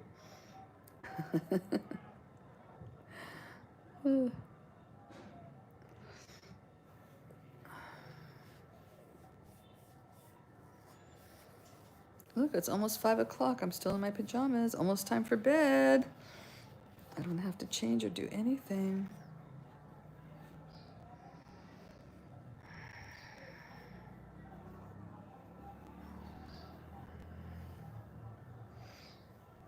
I'll probably be falling asleep early too.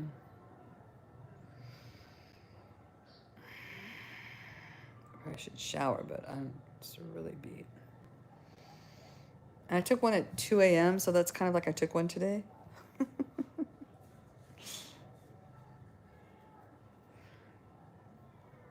And my hair's clean, so.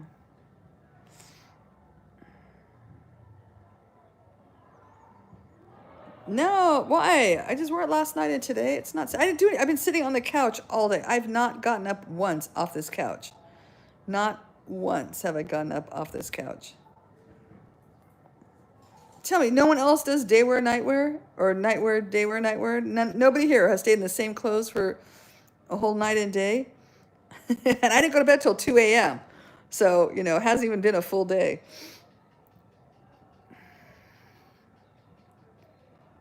Come on, you guys. Someone else needs to admit that they've done that. Somebody. Oh, all the time. Don't make me laugh. Ah, you just hurt me. Wait. See? See? There you go.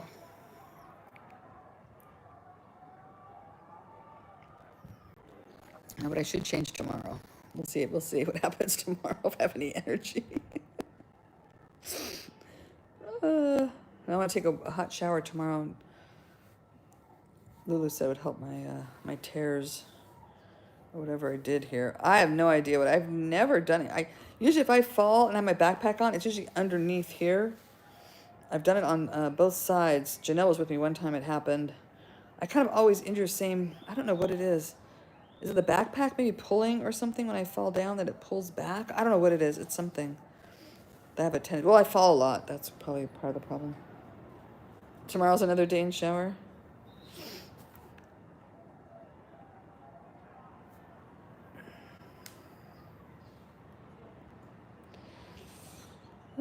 Save it for tomorrow.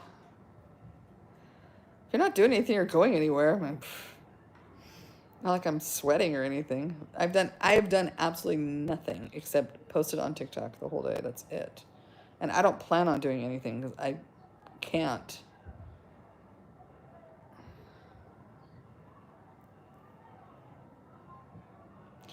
Well, yeah, if you're hot and sweaty all day, I would take cold showers. That's what's nice about here too, you know, it feels good to take a cold shower, which I normally don't. If I'm at home, I never take a cold shower.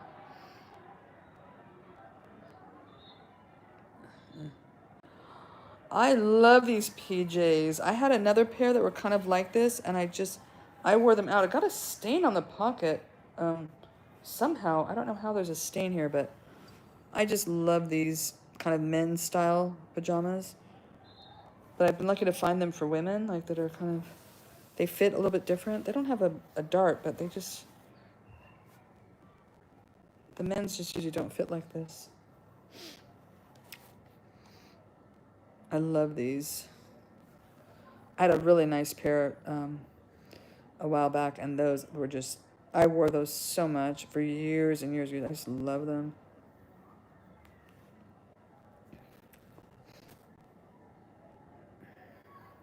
I like pajamas. I used to have tons of pajamas at home.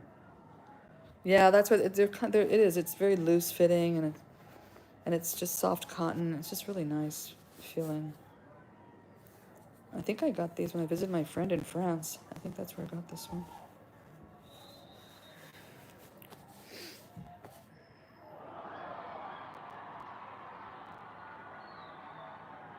Yep. Exactly. Yeah, 3 days of cold was enough, and that hiking was enough for them. The only kids that have shown up here are Raheem and Mike. Those are the only two that I've seen. I gave Mike the bad news, and then he left. He sulked off, and I don't know if I'll see him again. Maybe at some point. I don't know. I would like him to still help me work on the murals. I mean, I could still pay him to work on the murals, but he's not a very good worker either. Like, he shows up sometimes. He kind of sits on the bench a lot and doesn't work. He's very lazy, like, even as a worker. So, you know, I'm not surprised. Kind of that's sort of his kind of personality. Which, I mean, I was a terrible student. I tell these kids I was not a good student. But I'm not going to ask someone to support you in a private school if you're not doing well in the school. You might as well go to public school, get an education, study or not, graduate or not, and do what you want to do. Oh, he's jealous. You gotta give him some attention.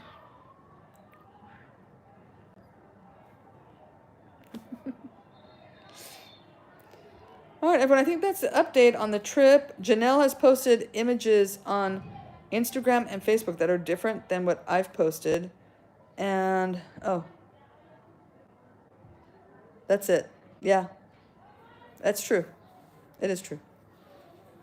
So, we're not here for that. That's not my goal here.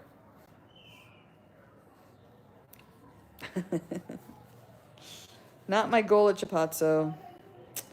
I mean, it'd be nice if we could feed all the kids in the village. I would love to be able to do that and give out clothes and gifts and all that stuff to all the kids. We cannot. And this is number one. We are here to support single mothers and provide education for kids in the village. So, you know, I hope all the sponsors are aware of that too. Look, you know what? Mike had lost sponsorship anyway. His sponsor had already decided not to responsor. So it was, you know, so this kind of just sort of worked out the way it was going to work out. Everything happens the way it happens, right? So he'd already lost sponsorship for the next year, so we don't have to worry about his sponsor being upset that this happened, which I'm really glad, because there's nothing more upsetting than you being a sponsor and having your kid kicked out of the program. I'm sure, and it's upsetting to me too, because I know a lot of these kids. I've been with them for 2 years and, you know, trying to help them, you know, get through this and, you know, do well in school. So no, I know it's hard. It's really hard. But I so hope Carabo does well on the exam. I really, really am hoping he does well and gets into a good school. I would love nothing more than that. And I'm sure Diana would too. So, you know. It does hurt your feelings. I know, because, you know, you're really like putting your all and want to help them and you want to be a part of their life. But what can you do at a certain point? You're just like, you know what? And basically, you know, the kids in this program, the first group of kids, well, all the kids in the program, except that all the kids in the educational program are here because they're from disadvantaged families. None of them are here on like academic scholarships. You guys realize that they were all like street kids or kids that were from single mother families that are very vulnerable, or they're orphaned, or they all have some issue. These were not kids that were recommended, oh, hey, this is a very highly academic child that needs support for school. It was not, never was it that. So did you see the grades for overall? Like, I hope that, and I think that all of us that are here right now that are talking on here are here for the program in general. Not every kid in the program is going to succeed, but I think if we collectively can at least get some of these kids elevated, at least get some of them into high school and some of them into college and some of them good jobs, I mean, you know, then you're helping the community at large and you're helping other people, you're helping the families. And then that in turn, that they have an education, they'll probably be more likely to have their kids get an education. They'll break that cycle of poverty and illiteracy, right? You know, that's what I'm hoping this does. So it's like us investing in one kid it's investing in the program as a whole. That's how I look at it. You know what, you guys, I had 10 kids that I was sponsoring. You guys, you know this story. I had 10. Do you know how many made it through out of those 10? I have 2 college graduates out of those 10 kids. And that's all I'm going to have from those original 10 kids. 2 out of 10. So and look who those 2 are. And look what they're doing. And look how they're succeeding. And look how they're giving back to the community. I mean, I'm going to start to cry. I mean, I'm like, I couldn't be more proud of those 2. Oh, God. And how much money was I investing every year? It would cost me $10,000 every year that I was paying for all those kids. Wait a minute. I got to get another Advil.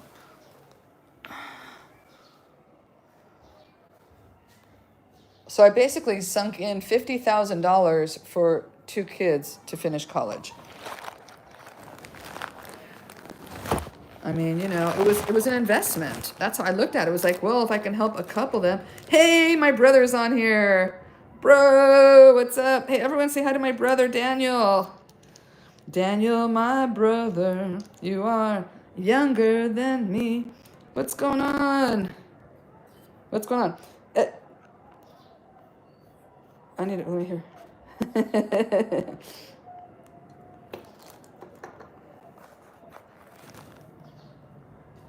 That's my little brother. Oh, did you? I'm glad you're on here. Did you get a notification or something?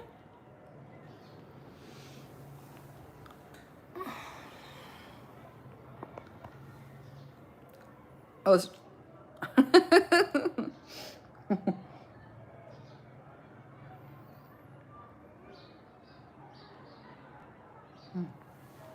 Wait, who's Timothy? Is there a Timothy that just came on here? Oh, Timothy, there you are. Oh, okay. There's videos. There's videos on TikTok, and there are gonna be videos here too. I just sent Lulu all the videos, so she's gonna put something together. So it'll probably look different than the videos that I put on TikTok. She does better editing than I do. And then Janelle posted all of the still shots are on Instagram and on Facebook. But basically, I'm wiped. That hike really did me in. I'm beat. Daniel, do you know we're doing this big hike up Mulanje Mountain, which is the highest peak in Malawi? I think it's 9,000 foot elevation or something. 7,000, I think, was where we were at the... No, it's 9,000 where we were at the camp, and I think it's even higher at the tip of the mountain. Oh, my knees are shot. I fell, and... No, it wasn't post. No. That was Kilimanjaro we postponed, but now we're not doing Kilimanjaro because the kids were like, nope, we don't want to do it. It was so cold, and it was really difficult, and so like, nope, we don't need to do Kilimanjaro. Okay, great. Yeah, so no, we were postponing Kilimanjaro because we didn't get the passports in time, but we're not doing it. It was just too much. Dude, that was so hard. I had no idea it was going to be that hard. No idea. It was brutal. I barely made it down that hill. My guide was having to help me. He was like holding my arm and like helping me down the rocks as I was coming down, so I couldn't do anymore. I could barely lift my feet to even just walk back to the car. Oh, it was terrible. Going up was just a path. The boulders were coming down. And just on the last day, we had a little bit of boulders going up, like not as much, but we had some bouldering going up, but mostly it was downhill, and that's what did it, was the pounding on my knees going downhill on those. Oh, Daniel, I was ready to just like lay down and fall asleep in the forest. Just leave me here. I don't care. I slipped so many times. I must have slipped at least 15 times. And I pulled a muscle here, across, like under my sternum. I pulled this whole area here. I pulled this. It's so painful. That's right. Then they could have shipped me back to you. Could have sprinkled me in your garden. It was crazy. It was just, no pain, no gain. That's exact. I have some really nice photos. Go look at the TikTok videos.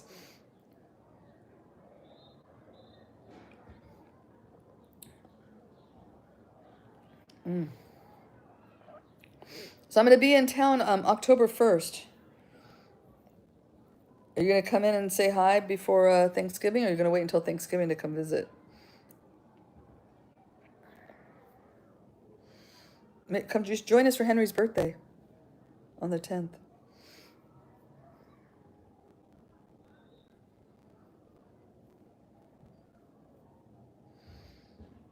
What is your plan?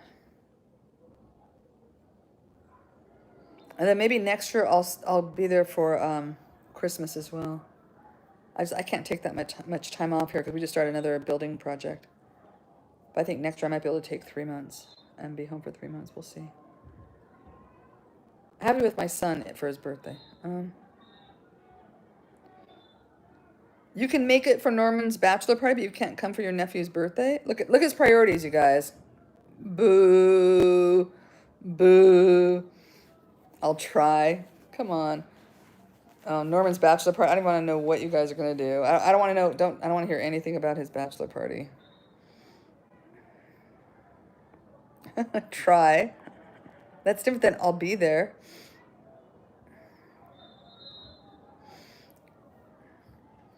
Oh, you guys are watching me harass my younger brother now.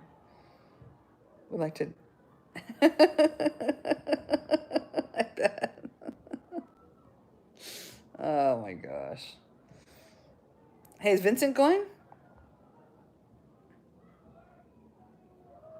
Sorry, we're talking about now my brother's friend's bachelor party. I'll talk to you about. We could talk later. We'll talk about that later. All right, everyone. So are we good here, everyone? Daniel, let me call you on a messenger, and we'll talk. I haven't talked to you in a long time.